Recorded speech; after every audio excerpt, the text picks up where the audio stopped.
may magnanakaw sa bakuran mo. 10-dash line actually is the best proof that they want to escalate tensions within the areas. They do not recognize our 200 nautical mile exclusive economic zone. Lagot ka ngayon, Senator Robin Padilla. Defense Secretary Gibocho Doro at Philippine Coast Guard Commodore J. Tariela nagsalita na.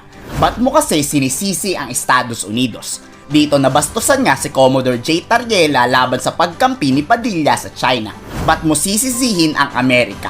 Simula noong dati pa lang kahit wala ang Estados Unidos ay nakakatikim na tayo ng pambubuli laban sa China. May presensya lang ang Estados Unidos ngayon dahil palala ng palala ang sitwasyon na tila naghahamunan ng gyera ang China. Anong gusto mo, Senador Padilla? Ang kaya-kayanin lang tayo sa ating sariling karagatan, bombahin ng tubig at ilagay sa alanganing sitwasyon ng hinahayaan lang ng kaalyadong bansa. First, highlight the fact na ng mga nakaraang resupply operation ng Philippine Coast Guard for so many months already before we were water cannon, before it caught the attention of the Senate to have a more active stand on the Sea issue. The Philippine Coast Guard, together with the Armed Forces of the Philippines, has been continuously performing the resupply operation with or without the United States. I think the best way for us to explain, in a very simple way, what happened with the last resupply is try to imagine somebody is robbing your backyard, May magnanakaw sa bakuran mo.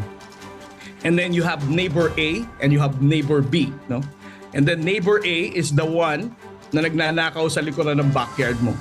And then neighbor B nagpalipad ng drone, and then as the stealing is ongoing, he was able to document that and then told you about what he documented. Ngayon, if we're going to tell me the argument is mag-aaway kasi si neighbor A tsaka neighbor B, kaya tayo ninanakawan sa bakuran natin, I think that's pretty illogical, right? It doesn't explain that whether there is or there is no great power competition between the United States and China. And then we're going to say that this is the reason why China is becoming more provocative. I think that's illogical. Naglabas na rin ng sama ng loob si Defense Secretary Gibocho Doro.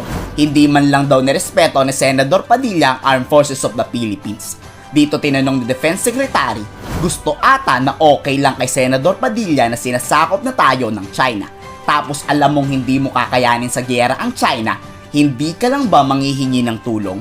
Huwag kang masyadong mapapel dahil may mas alam pa sa'yo ang AFP. At ipagpapatuloy ng AFP ang pagkampi sa like-minded nation, hindi sa China ng sinungaling na wala pang isang salita. In terms of the Philippines, I respectfully disagree.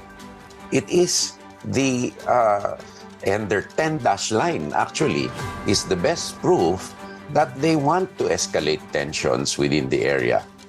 Because now even Brunei is affected, and India is affected, Nepal is affected. And the Taiwan issue, for me, we have repeated time and time again that the Taiwan issue is a Chinese issue, not us. Now, what is the real issue here? The real issue is Scarborough. The harassment activities by China for us by asserting our rights over a Philippine-registered vessel, BRP Sierra Madre, and other activities, because they do not recognize our 200 nautical mile exclusive economic zone. They do not recognize our other claims. So we are not trying to contain China, but enforcing international law, which is on our side. Now, China keeps on saying that we are containing them. If you use the word contain, that means to say you have an intention to expand. So it's disingenuous for them to use that term for me.